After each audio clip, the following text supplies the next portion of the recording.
أخبار خفيفة. السلام عليكم ورحمة الله وبركاته. ازيكم يا جماعة؟ عاملين ايه؟ يا رب تكونوا بخير وفي صحة واحسن حال يا رب. الحقيقة النهاردة في خبر زعلنا كتير، يعني هو وفاة شاب، اخو البلوجر، اسمها شريهان يوسف. البلوجر دي معروفة طبعا على اليوتيوب ومعروفة ناس كتيرة تعرفها. ليها أخ عنده 17 سنة، شاب هو، وزي ما هي قالت إن هو رياضي، بيلعب رياضة وجسمه كويس، ما بيشتكيش من أي أمراض. الحقيقة هو تناول وكل الأندومي الكوري، النودلز الكوري ده انتوا عارفين إن هو حار جدا، فيه شطة، كمية شطة كتيرة جدا، حب يعمل تحديات زي بقية الناس اللي على اليوتيوب. طبعا انتوا عارفين جدا يا جماعة، حذرنا من موضوع التحديات في الأكل دي، وخصوصا في الوقت اللي احنا فيه دلوقتي.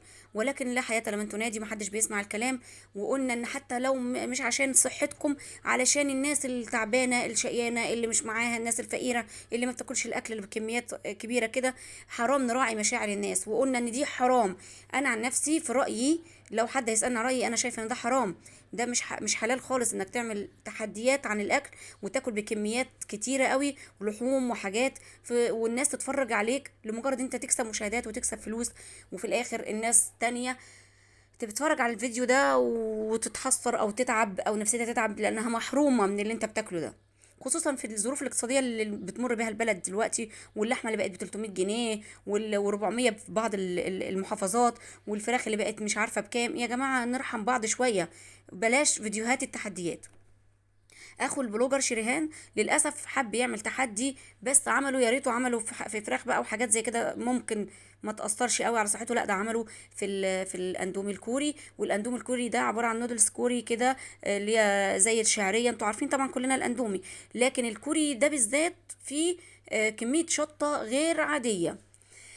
فيا جماعة احنا نرحم صحتنا شوية. الولد يا عيني كل وكل بكمية رهيبة طبعا، وكل كمية شطة رهيبة، وجسمه مش متعود، واضح على كده. تعب، دخل المستشفى لمدة كام يوم، حصل له انفجار في المرارة، ومعدته انفجرت، وطبعا حصل فشل كلوي في نفس الوقت. يعني كل ده حصل ورا بعضه. معدته ما قدرتش تتحمل كمية الشطة دي، لأنه هو كان بياكل على فكرة لأول مرة، يعني مش متعود عليها. لكن علشان المشاهدات وعشان الزفت اللي بقينا الناس مسروعة والناس مستعجلة على المكسب اللي بسهولة من اليوتيوب، وادي النتيجة. الشاب مات، الله يرحمه، الله يرحمه ويصبر اهله يا رب. لكن مات، يعني هقول لكم ايه، مات بسبب فيديو تحدي في الاكل، وكل حاجة علشان يدخل فيها تحدي. كل حاجة، المفروض التحديات دي يا جماعة بتبقى ان انا اكل مثلا ايه، حاجة غير معتادة، يعني اكل مثلا حاجة كميات كبيرة قوي من حاجة ما حدش يقدر ياكل منها كميات، واسابق اللي قاعد معايا، او اكل كميات شطة كتيرة جدا. فطبعا هو نقى الموضوع ده او اختاره، للاسف معدته ما قبلتوش وجسمه ما استحملوش، وتوفى بعدها بيومين على طول. بعد ما دخل المستشفى ما عرفوش الدكاترة يسعفوه.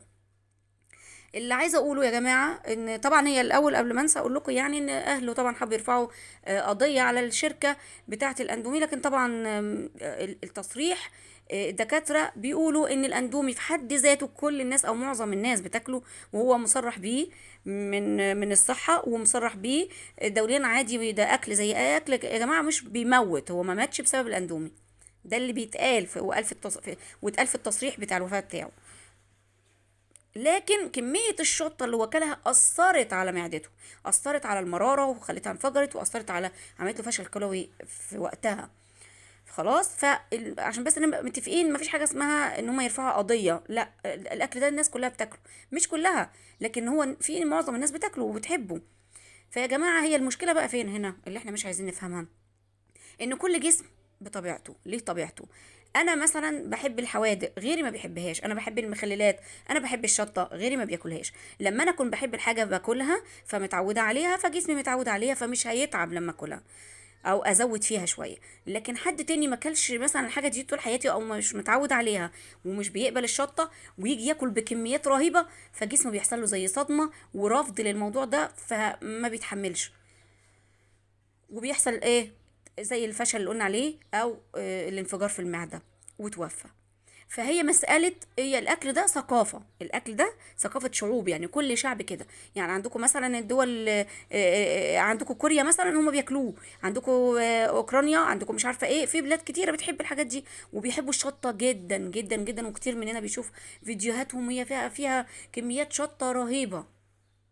هم يا جماعة متعودين عليها، هم متعودين عليها، جسمهم متعود على الأكل ده.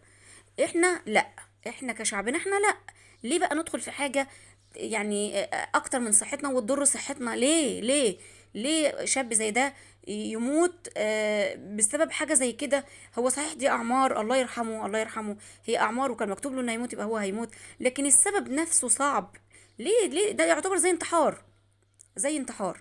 فليه نعمل في نفسنا كده وفي صحتنا؟ الصحة المفروض تبقى غالية علينا شوية يا جماعة، يعني الصحة دي هبة كده من رب العالمين، المفروض نحافظ عليها. فللاسف يعني احنا بنشوف الكوريين نفسهم بياكلوه، والناس دي بتاكله، والبلاد دي بتاكله عادي، وبياكلوا كميه الشطه الرهيبه دي ما بيجرى لهمش حاجه، لانهم جسمهم متعود على كده، احنا لا. فالمفروض نراعي ربنا في صحتنا يا جماعه، ونحافظ على صحتنا اللي ربنا اداها لنا هديه، وما نعملش فيها حاجه يعني تضرها. وفي نفس الوقت يعني نرحم نفسنا شويه من اليوتيوب وفيديوهات اليوتيوب اللي بتضر ما بتنفعش، مش عشان شويه فلوس وشويه دولارات. اهو مات ما فادوش بحاجة، الله يرحمه الله يرحمه. فنتمنى يعني ان الناس تتعظ وتاخدها عبرة وعظة، ونحافظ على صحتنا وصحة ولادنا. وفي نهاية الفيديو اتمنى ان انتوا كلكم يا رب يا رب يعني تكونوا كلكم بتسمعوني وتترحموا على الشاب ده، يعني وتحافظوا على صحتكم يا جماعة، حافظوا على صحتكم وصحة ولادكم. مع السلامة.